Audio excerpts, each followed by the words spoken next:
बिस्मिल्लाहिर्रहमानिर्रहीम। अस्सलाम वालेकुम viewers, welcome to my channel cooking with Malika. उम्मीद है कि आप सब खैर आफियत से होंगे। अल्लाह ताला आपको हमेशा खुश और आबाद रखे, आमीन सुम्मा आमीन। तो व्यूअर्स, आज हम बिल्कुल होटल स्टाइल प्याज करेला की रेसिपी लेकर आपकी खिदमत में हाजिर हैं। कौन सी ऐसी ट्रिक्स एंड टिप्स हैं जिसकी मदद से ये करेले बिल्कुल भी कड़वे नहीं बनेंगे और इंशाल्लाह जो कड़वे करेले खाने की वजह से नहीं ना इसको खाते हैं, जब इस तरीके से आप इसको बनाएंगे ना तो इतने मज़ेदार ये करेले बनेंगे कि जो ना खाने वाले हैं वो भी इसकी डिमांड करेंगे। बहुत ही सिंपल आसान सी रेसिपी है, इंशाल्लाह आपको बेहद पसंद आने वाली है। थोड़ी सी ट्रिक्स एंड टिप्स को आपने मद्देनजर रखना है और आपके करेले बहुत बेहतरीन बनेंगे, बिल्कुल होटल स्टाइल वाले करेले तैयार हो जाएंगे। तो इसके लिए हमने 2 किलो करेले ले लिए हैं। इसको आपने छील लेना है और छीलने के बाद इस तरह पतला पतला इनको काट लेना है। बारीक इसलिए काटिएगा ताकि ये अच्छे से फ्राई हो जाएं।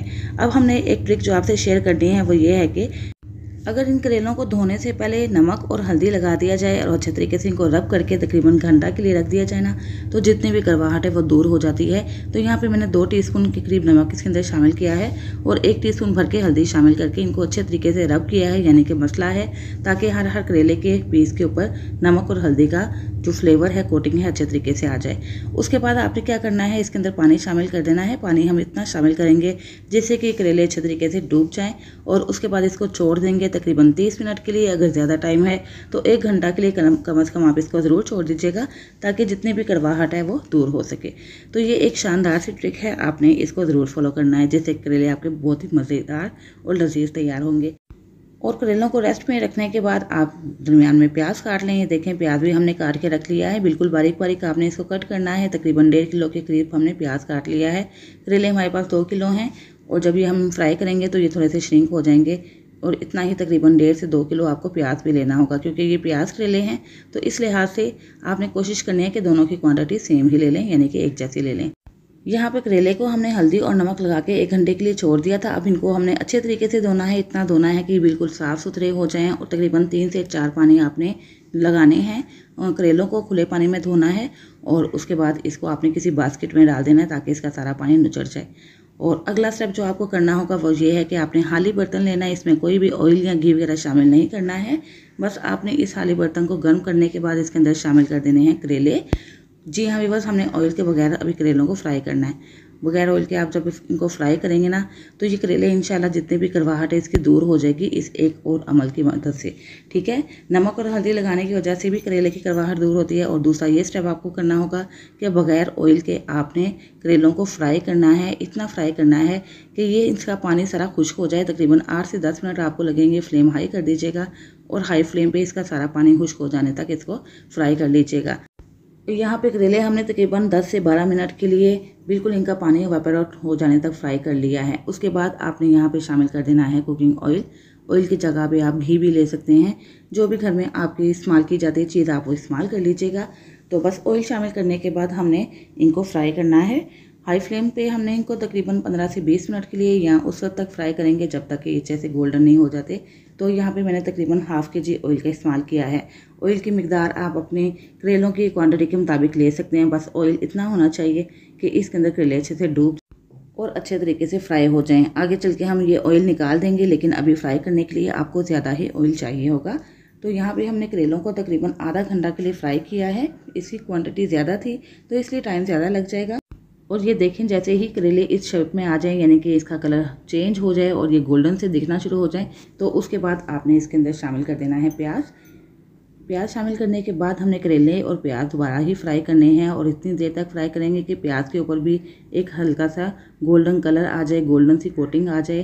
प्याज बिल्कुल ट्रांसपेरेंट हो जाएंगे और बिल्कुल गोल्डन कलर में आ जाएंगे, उस वक्त तक हम इसको फ्राई करेंगे। इसके लिए भी आपको 15 से 20 मिनट दरकार हैं। बस आपको फ्राई करने में ही ज़्यादा टाइम लगेगा।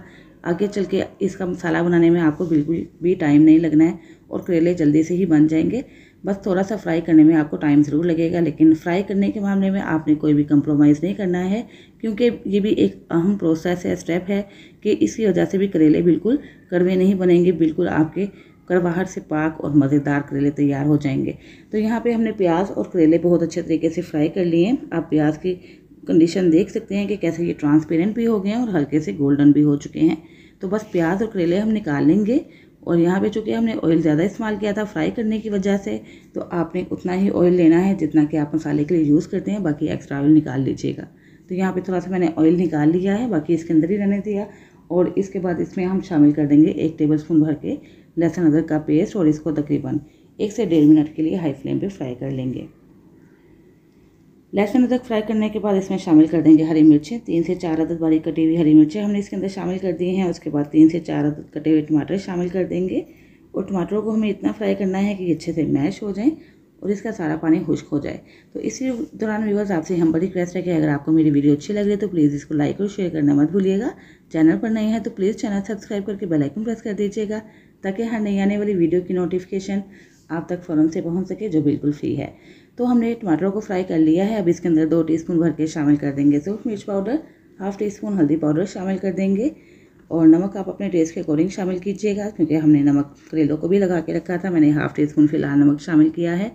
1 टेबलस्पून भर के शामिल कर देंगे हुश धनिया पाउडर जो कि ड्राई रोस्टेड है और 1 टीस्पून भर के शामिल कर देंगे ज़ीरा पाउडर, ये भी ड्राई रोस्टेड है। तो इन सारी चीज़ों को हमने अच्छे तरीके से मिक्स करना है। इतने ही मसाले हमने इसके अंदर शामिल करने, से ज़्यादा मसाले शामिल नहीं करेंगे। जैसे ही मसाले 1 से 2 मिनट के लिए फ्राई करें आप, उसके बाद इसके अंदर शामिल कर दें कैरी। यहाँ पे मैंने कच्चे आम की 2 काशे लेकर बारीक बारीक कट करके इसके अंदर शामिल कर दी हैं। आप चाहें तो इसकी क्वांटिटी बढ़ा भी सकते हैं। कैरी शामिल करने के बाद इसको फ्राई करके इसके अंदर अपने फ्राई किए हुए प्याज और करेले शामिल कर देंगे और इनको भी हमने मसाले के साथ अच्छे तरीके से भून लेना है ताकि मसाले का सारा फ्लेवर प्याज और करेले के अंदर आ सके। तो यहाँ पे तकरीबन 8 से 10 मिनट के लिए हमने प्याज, करेले और सारे मसाले को बहुत ही अच्छे तरीके से भून लिया है। और अब हम इसके अंदर 2 चम्मच भर के दही के शामिल कर देंगे, जिससे कि करेले के अंदर फ्लेवर भी बहुत अच्छा आएगा और साथ ही साथ अगर करेलों में कोई कड़वाहट रह गई है तो दही डालने से वो भी दूर हो जाती है। तो ये भी एक ट्रिक है, आपने जहन में रखनी है। बिल्कुल आखिर में आके आप दही शामिल कीजिएगा। दही को भूनना है 2 से 3 मिनट के लिए ताकि इसका कच्चापन दूर हो जाए। और उसके बाद हमने इसके अंदर शामिल कर देने धनिया के पत्ते, जिसको हमने बारीक कट करके धो के रखा हुआ था। इसको कवर करके तकरीबन 10 से 15 मिनट के लिए हम पका लेंगे ताकि सारे मसालों का फ्लेवर अच्छे से करेलों के और प्याज के अंदर आ सके। उसके बाद तकरीबन 2 से 3 मिनट के लिए हाई फ्लेम पे हमने इसको और भून लेना है और उसके बाद हम इसको डिश आउट करेंगे। इतने लजीज, इतने मज़ेदार, बिल्कुल कड़वाहट से पाक होटल स्टाइल जैसे करेले तैयार हो चुके हैं। और जब आप भी इन सारे स्टेप्स को फॉलो करते हुए प्याज करेले इस तरीके से बनाएंगे तो खाने वाला खाता ही रह जाएगा और जो नहीं भी खाते इंशाल्लाह ये भी मज़ीद खाने की डिमांड करेंगे। इतने लजीज और मज़ेदार तैयार हुए हैं। इसको तंदूरी रोटी, चपाती, खमीरी रोटी या पराठे के साथ सर्व कीजिए और इन्जॉय कीजिए। ज़रूर ट्राई कीजिएगा इन सारे ट्रिक्स एंड टिप्स के साथ और मुझे फीडबैक भी दीजिएगा। इसके साथ ही इजाज़त दीजिए, फिर हाजिर होंगी इंशाल्लाह एक नई रेसिपी के साथ। अपना बहुत सा याद रखिएगा, मुझे भी दुआ में याद रखिएगा। अल्लाह हाफिज़।